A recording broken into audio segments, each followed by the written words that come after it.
deputy editor and columnist at The National, Shona Craven, and deputy political editor at The Sun, Ryan Sabey. So welcome back to both of you.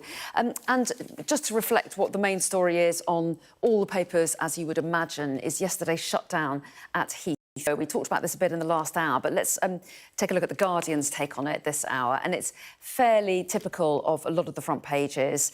Chaos and anger as fire shuts Heathrow Airport.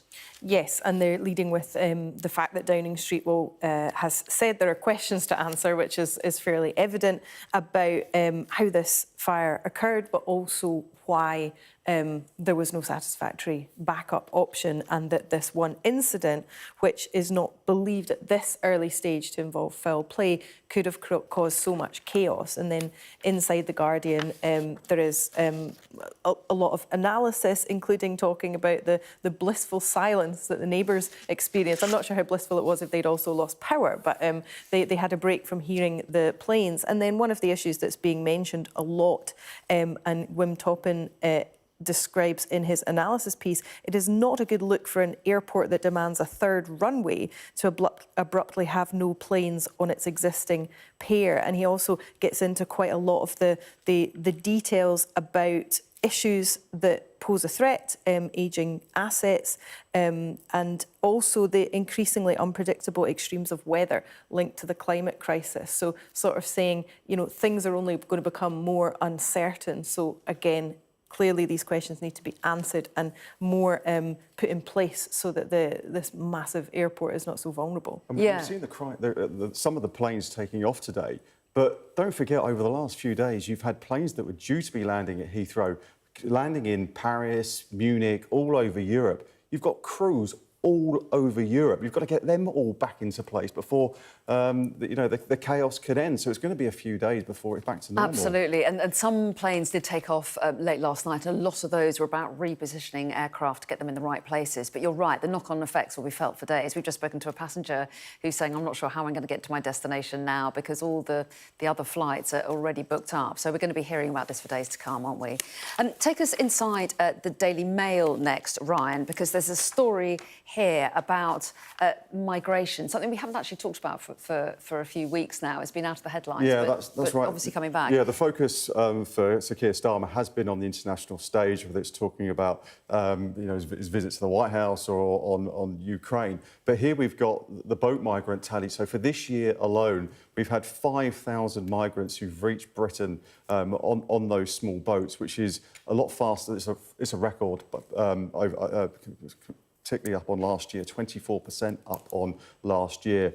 And as the focus will come back onto the domestic agenda, it brings into light Sir Keir Starmer's focus on that and how he wanted to smash the gangs and how it's just so difficult. There isn't just one thing how you're going to smash the gangs or actually stop this. You need a whole array of things. And one idea that's been mooted around today, there's a story also in The Times about having some return hubs. So once people have actually gone through the system, they've failed asylum seekers, you actually take them to a return hub. There's talk of it maybe being Albania, somewhere in the Balkans.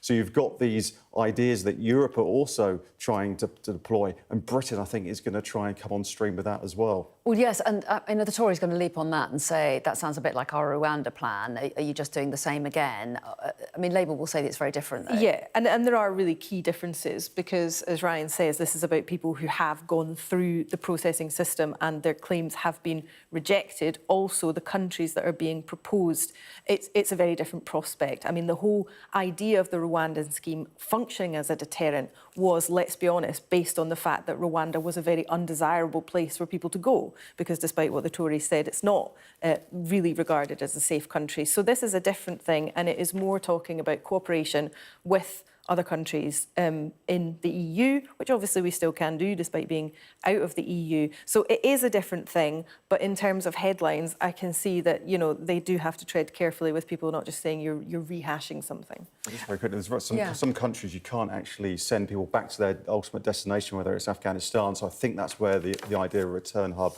may come in quite handy for the government. If the countries aren't deemed safe, yeah.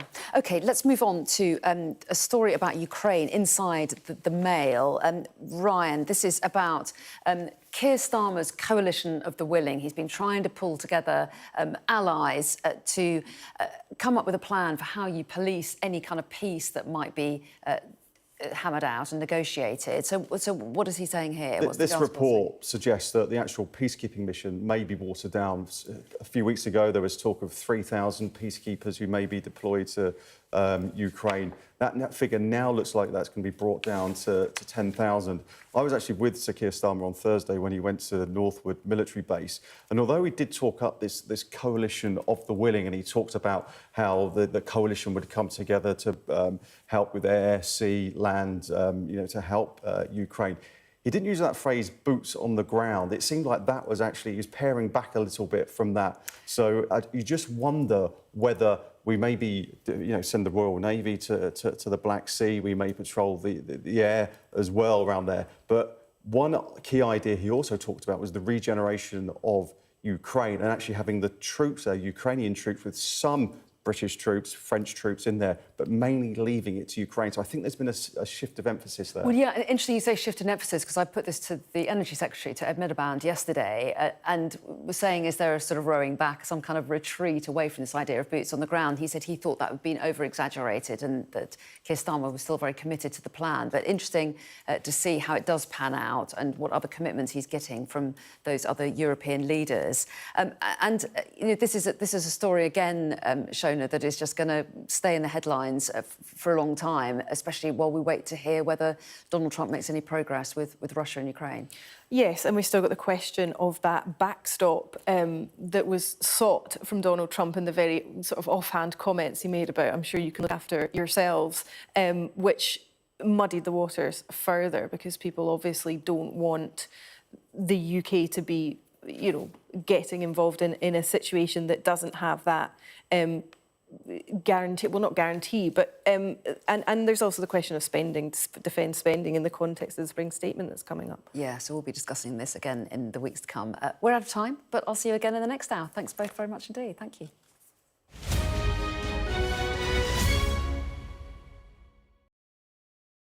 We are under